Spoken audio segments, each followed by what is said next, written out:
Bonjour les amis, j'espère que vous vous portez bien et que vous vivez de très belles vacances d'été et que vous avez aussi également profité de cette période pour refaire le plein de l'énergie, pour appréhender la rentrée avec bien sûr beaucoup de passion, beaucoup de créativité et surtout travailler sur des projets innovants qui vont changer le game du cloud, de l'IA, de l'automatisation. On a tous vécu cette expérience qui, je dirais, lors d'un projet de déménagement, d'un projet de voyage, alors soyons un peu flou, projet de migration, de base de données, d'applications, pourquoi pas d'infrastructure cloud. Et le premier jour, on est rentré, on va dire, très enthousiasme, très motivé, plein d'énergie, prêt à tout défoncer. Et avec cette énergie, on décide d'organiser une réunion avec toute l'équipe ou les personnes concernées. Et on planifie les tâches, on liste les tâches, on dit celui-ci tu vas faire ça, elle va faire ça, il va faire ça, et on va le réaliser à telle date, on pourra partir en vacances à partir de telle date.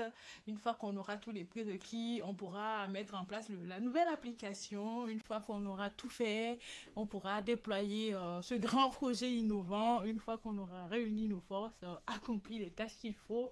Et bien sûr, avec plein on va dire, des ondes positives et beaucoup d'enthousiasme, on élabore notre fichier Excel ou sinon, ceux qui sont un peu, qui aiment bien être un peu plus professionnels, pourquoi pas notre outil Jira, on crée le projet au sein d'Asana, au sein de Monday, de ClickUp et c'est parti, le voyage commence.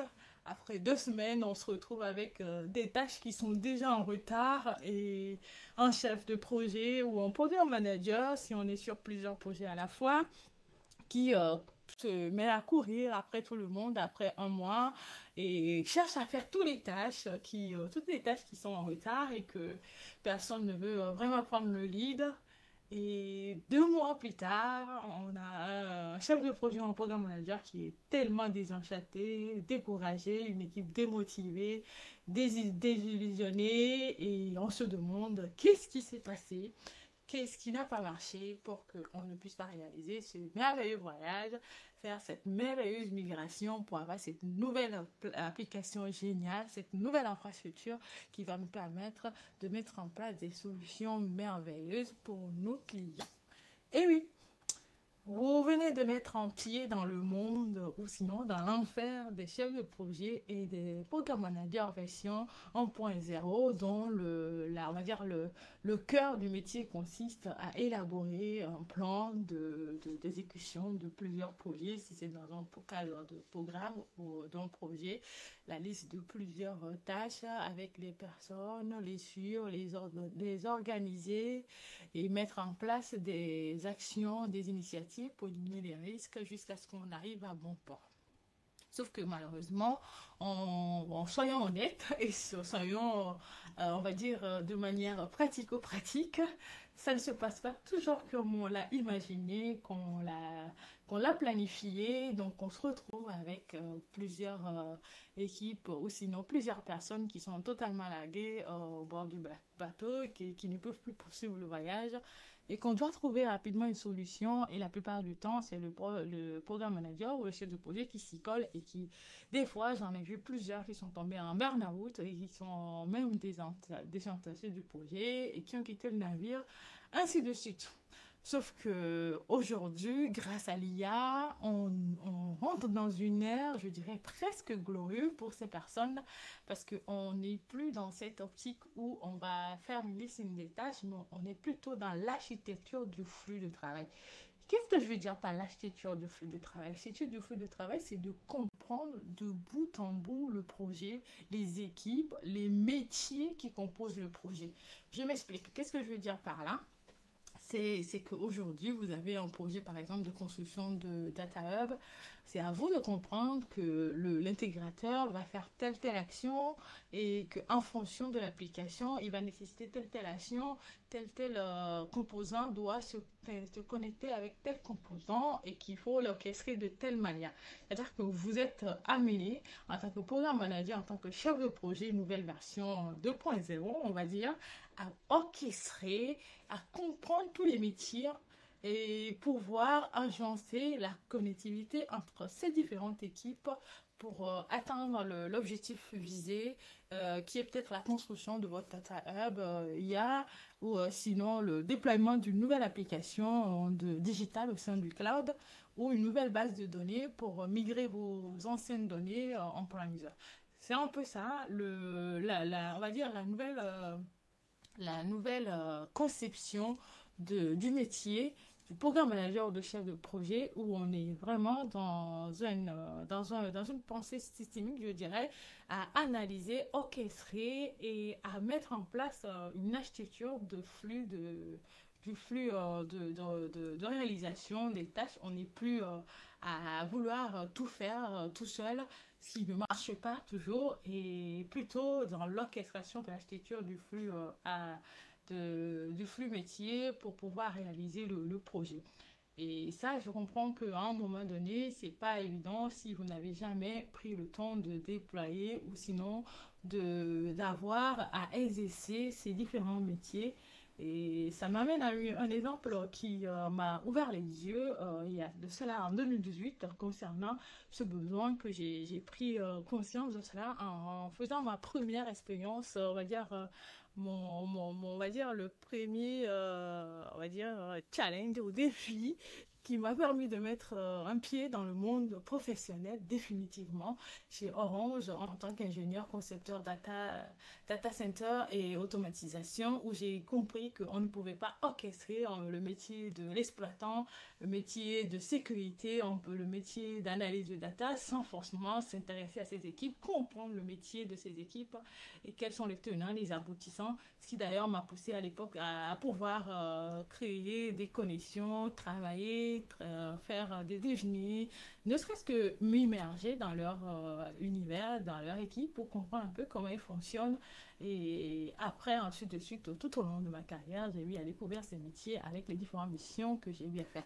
Donc l'idée aujourd'hui, c'est vraiment de rechercher, vous allez même le remarquer, hein, il y a plusieurs entreprises qui ont déjà compris comme d'habitude et qui recherchent plutôt les profils qui ont cette vision d'avoir exercé un tout petit peu tous ces métiers de la chaîne de la DSI, qui permet de pouvoir développer cette capacité de pensée sismique, de comment interconnecter les différents composants pour répondre à un besoin métier et pouvoir avoir une architecture, mettre en place un système pour orchestrer, organiser et dérouler l'implémentation de ces différents projets innovants technologiques qui sont très challengeants et qu'on ne peut plus se permettre de réaliser en faisant juste une liste des tâches, une orchestration du suivi et point basta.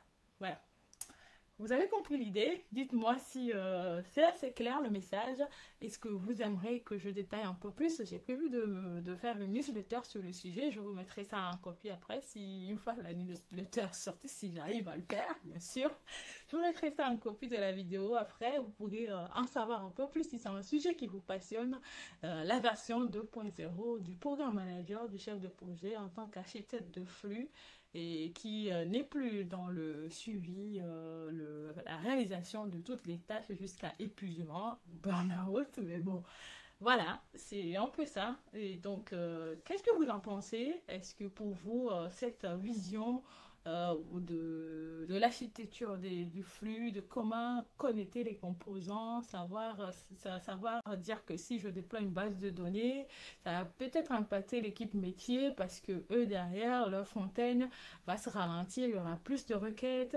Et est-ce que pour déployer une base, est-ce que les données doivent être traitées? C'est-à-dire ça, c'est vraiment des compétences qu'on acquiert à force d'avoir travaillé avec chacune de ces équipes sur ces différents composants et pouvoir après les orchestrer, les agencer ensemble. Et donc, que pensez-vous de cette vision du chef de projet, de programme manager, de demain, de la version 2.0? Est-ce que pour vous, ça vous semble assez pertinent, cette façon de concevoir ce métier, ou c'est plutôt pour vous un désenchantement, une désillusion de cette de cette fonctionnalité ou de ce métier qui paraît très passionnant pour beaucoup de profils en technologie. Dites-moi ce que vous en pensez. Je suis très curieuse d'en savoir un peu plus et de savoir si vous préférez ou si vous aimeriez que je détaille un peu plus. Qu'est-ce que je veux dire par cette nouvelle vision qu'on remarque déjà au niveau des missions, des fiches de mission, au niveau des RH dans les entretiens et beaucoup dans les équipes qui sont sur des grands projets d'innovation technologique, IA, cloud, automatisation, où cela nécessite la coordination, la castration de plusieurs équipes. Et qu'est-ce que vous en pensez? Bien sûr, à la fin, dites-moi ce que vous voulez que je développe un peu plus par rapport à cette thématique que je trouve très intéressante. Et j'espère que ça vous a plu également et que vous avez apprécié la manière dont je l'ai abordé. Comme je le dis, aujourd'hui, on va vers une avancée technologique qui nous challenge tous et qui nous met en défi et qui fait qu'on est obligé et qu'on doit à tout prix tous se mettre au travail pour pouvoir s'adapter et tenir en face de ce défi-là. Donc, à bientôt et n'hésitez pas à me faire vos retours et à aller regarder nos anciennes vidéos pour vous nourrir et continuer l'aventure cloud IA automatisation avec moi.